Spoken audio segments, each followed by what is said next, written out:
G'day fellas and welcome to another casted game. Spawning in on the north side of the map, we've got Running, who is playing as the blue Rus. And his opponent towards the south of the map, playing as the red French, we've got Leenock.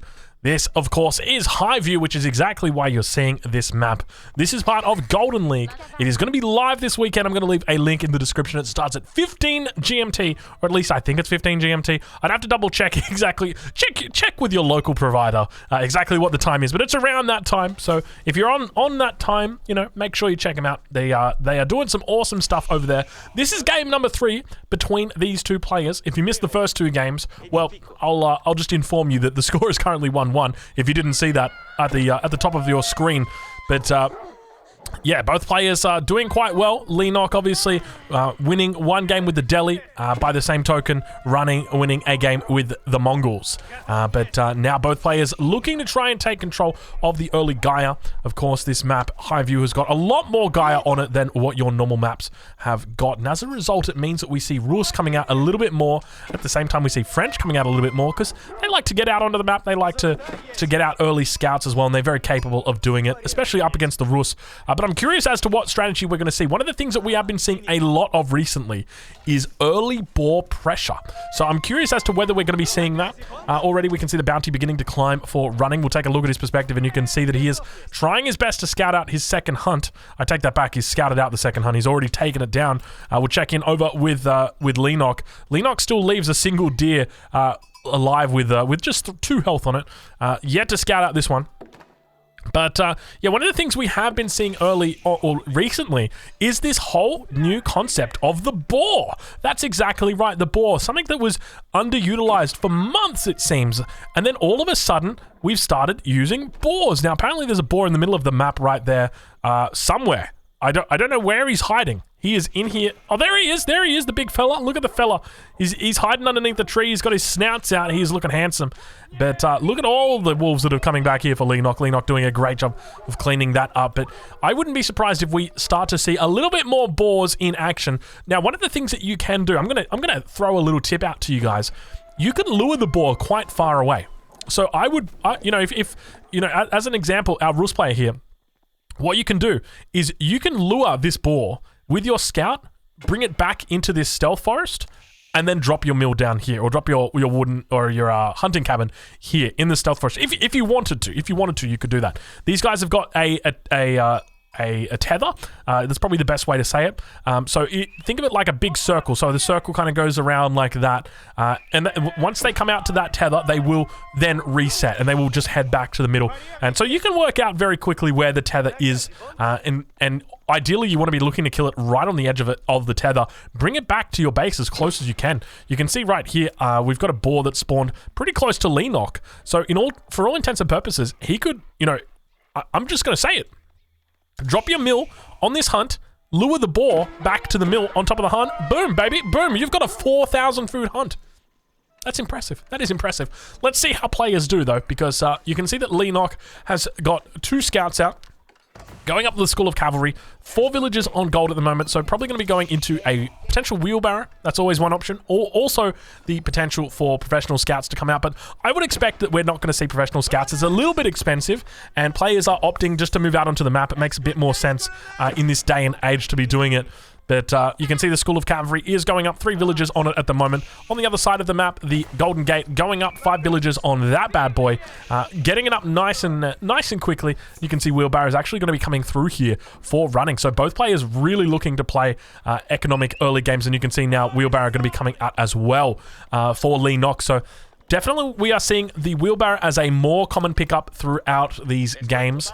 In these series, we're seeing wheelbarrow definitely becomes, you know, a Dark Age wheelbarrow is a total thing that you can do. So, you know, there was that meme once upon a time ago, like friends don't let friends Dark Age wheelbarrow. Well, it turns out they do indeed. In fact, they encourage friends to do Dark Age wheelbarrow because it seems pretty decent. At least all of these players at the top level are doing Dark Age wheelbarrow. But I'd love to see the maths on it, whether it's worth it, because we've now got Leenock being under attack down towards the gold mine here. You can see the scouts just continuing to heal up and gonna just continue distracting these villagers.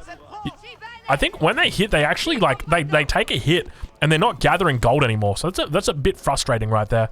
But Leenock gonna be able to bring out a knight Do a bit of defense. Archery range already coming out. Now, he does this in range or in view of running. And what is going on there? He killed the sheep on purpose? This is very curious, running. Very curious. He's on 325 bounty. He's going to be very happy with himself. By the same token, he's got 9 sheep under here. So that is 45 gold to actually go over to him as well. Yeah, I mean, at this point in time, showing the archery range is just like, to me, it's like, okay, well, I'm just going to go barracks and stable. The barracks will counter your cavalry units, and the stable is going to counter your archers. And that's exactly what we see happening now from running. So running doing quite well. Wooden Fortress already going down for him as well on this wood line. So looking to really overinvest in that economy. No villagers moving out across the map just yet to that forward bore, which is something that we have been seeing players do. And now, at the same time, you can see that villager does look like it did go down on the gold mine. So a little bit of a mistake coming through there from Leenock. Leenock at the same time with the knight coming through. Doesn't look like any villagers get taken out. You can see that there are no carcasses on the ground. Nothing at all. So Leenock coming up empty in that position. But at the same time, you can see scouts out on the map. Do we have any professional scouts coming through just yet? Doesn't look like it there. How about here? Doesn't look like it here either. So no professional scouts yet. 9 idols right now for Leenock. This is absolutely massive. At the same time, scouting out his enemy. He's got so much going on over the map. And still 9 idols. Leenock, what is going on right now? Finally wakes up. Finally spots these idle villagers. We'll check in now with running, see how he's doing. It looks like he's going to be going into knights. And you can see he's actually gathering up 218 wood at the, or 418 wood at the moment. So he is potentially looking to go into a fast town center. I wouldn't be surprised to see it. We actually see him drop down a second stable. So he is going absolutely big league in this position. But now we can see the horseman is trying its best to chase down the scout coming out from running its way through the trees, but it looks like it's going to get taken out now. It is going to collect its death certificate. Unfortunately, it does go down, but great job at this point in time from Leenock, just controlling the early game. Also going to be picking up the scout on the back line here. You can see the archers just firing off. The scout's going to get away with 13 health. It manages to do it, and now more action coming in towards the front. There is action absolutely everywhere. This is an action-packed game right now, and of course it should be. This is game number 3 between these two guys. This is it. We are in the losers bracket, so if you lose this game, that is it. You are going home, at least for this part of the tournament. Keep in mind, this tournament is a 3-phase tournament, or at least a 3-round tournament. So this is open battlefields, which means that the battlefields are open. So the maps are Dry Arabia, Lipany, Highview, and Altai. That's it. But for the other maps, for the other rounds, you're going to have normal maps. Obviously, you're still going to have Dry Arabia. You're still going to have Lipany. But you're going to have other things in there. You're going to have Hill and Dale, Mongolian Heights, Boulder Bay is coming back, because that is going to be a very special round. I'm looking forward to seeing that one. And I know you guys are probably rolling your eyes there like, oh, Boulder Bay. Oh, great, Boulder Bay. Here we go, Rus spam. Well, good news. The way that the tournament organizer is going to do it is players ban out the 3 best civs per map. So let's say, so it's off meta. So the Rus can't be picked on Boulder Bay. The French can't be picked on Boulder Bay. Holy Roman Empire can't be picked on Boulder Bay, because they are considered the 3 best civs on Boulder Bay. By the same token, when it comes to Dry Arabia, Mongols won't be able to get picked. Delhi Sultanate won't be able to get picked. Abbasid Dynasty won't be able to get picked, because the pros have determined that those are the 3 best civs on those maps, and subsequently they cannot be played. Only off-meta picks can be played. So very curious to see how that unfolds. But now running, doing his best to run away from this horseman. Not going to have too much luck as it does go down. And doing a great job of scouting, I will say that much. But a lot of infrastructure coming in right now for running as well. So it looks like a single barracks, double stable, double archery range for him. So 5 buildings in total. Still yet to move out for the boar. He does spot it out. I wouldn't be surprised that he goes for it sooner rather than later.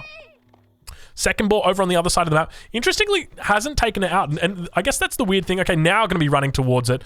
And please tell me he takes it out. Please tell me he takes it out. Please tell me he takes the 75 bounty at the very least from the boar. Man, that is painful to watch.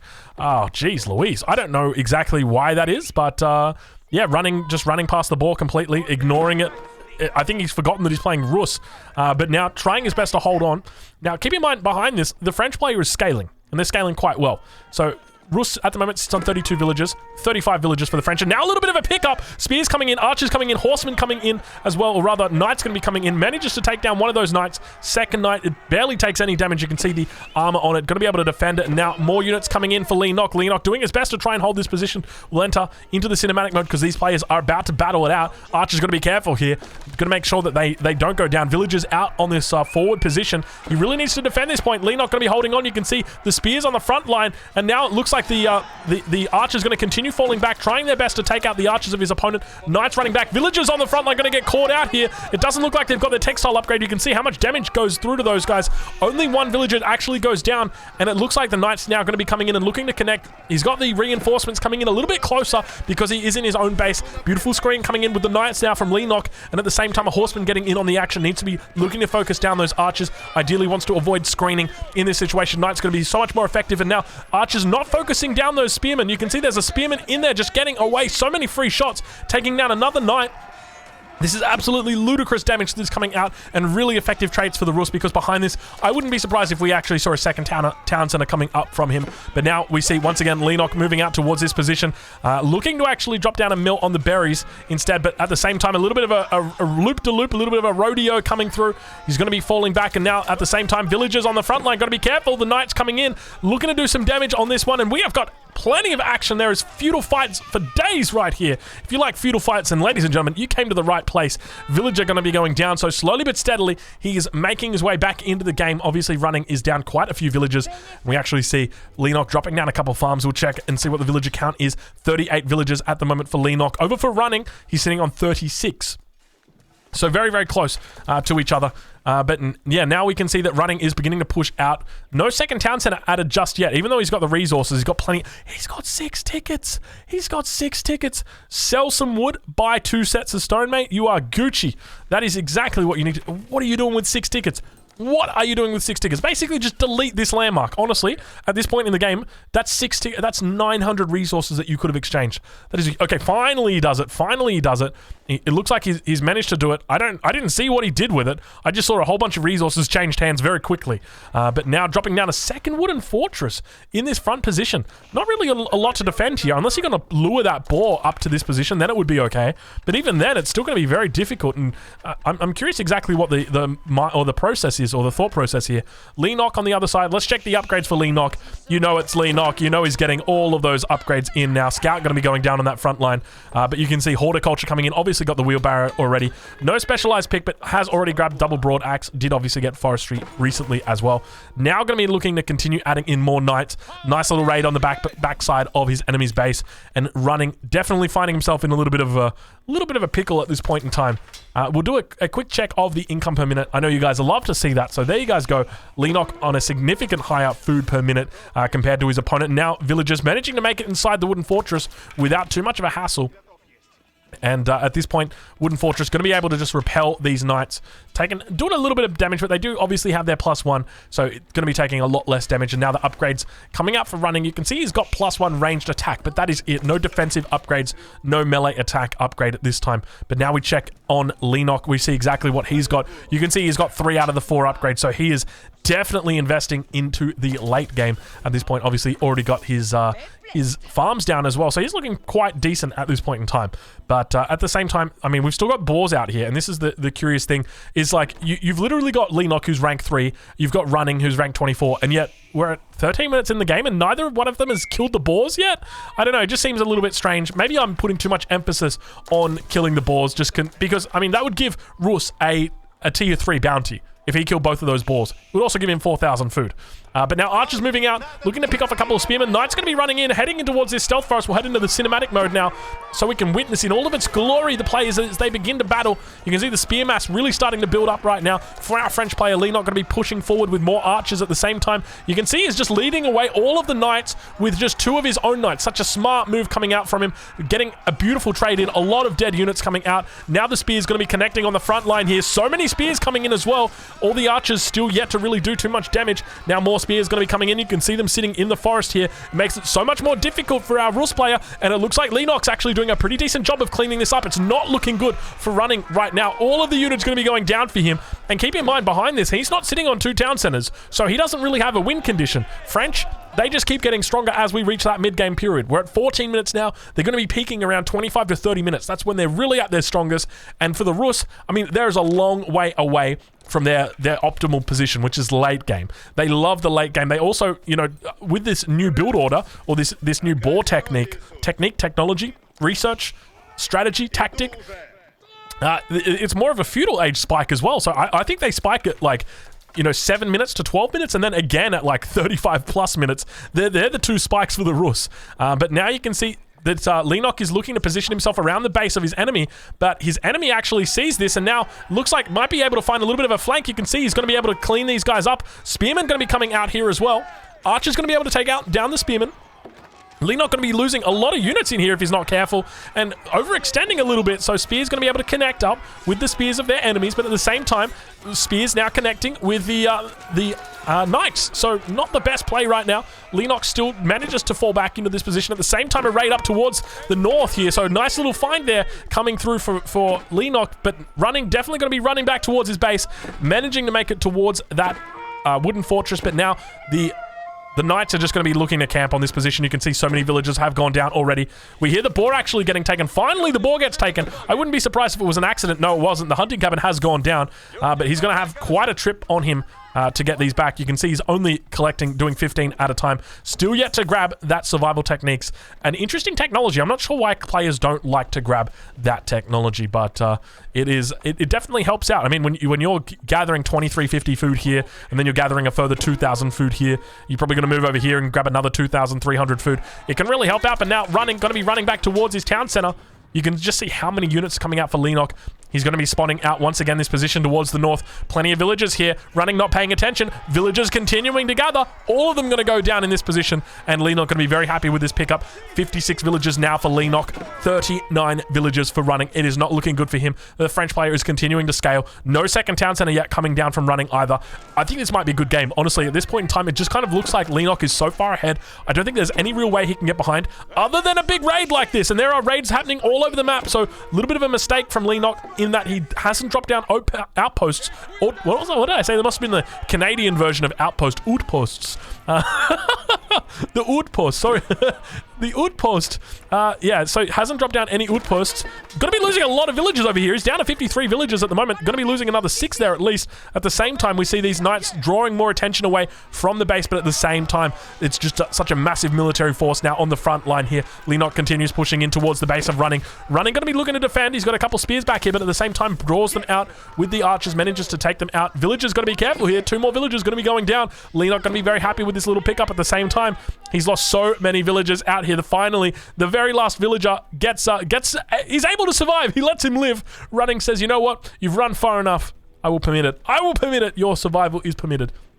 So a little stock take now. We've got 40 villagers at the moment for running. Compare that over to 50 for Leenock. So it's not all terrible. And I get, you know, one of the things I probably should mention is when it comes to these type of games, when you've got Knights in Age 2, the raids can get ridiculous. So I should probably never count anybody out. You know, earlier I did say, you know, Leenock is highly likely that he's going to win. And look, to be honest, he probably still is. But at the same time, you guys have all seen those games that get absolutely crazy. The French mirrors, French versus Rus, another one where there's just so many raids constantly coming in, and the reason why is because of the Knight. The Knight just has a much higher damage output than the Horseman does, especially against villagers, and as a result, it means that it is able to just do so much more damage, and it really allows these sort of games to enter into, I don't know, I wouldn't call it a coin flip stage, but I mean, it can get to the point where players are literally coin flipping at the end of the game to see who wins.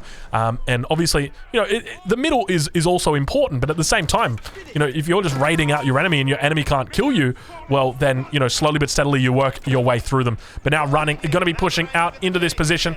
You can see that there are plenty of archers that are going to be able to defend against the spears, but now the Knight's going to be coming out. Not a lot of units, actually. Looks like Horsemen going to be the choice that come out instead here for running, and I think that that's honestly a wise move. If you can mix in more Horsemen here, you're going to be able to be very effective against those archers, and now the archer's going to be looking to get through the mass and manage to find a whole bunch of spears in the midst of things, but at the same time, we've still got these Knights up towards the north. 9 Knights coming out here from Leenock. He's got a significant lead. Leenock losing all of his army here, or almost all of his army. He's going to be losing all of his army, that's for sure. He's getting completely cleaned up on this position.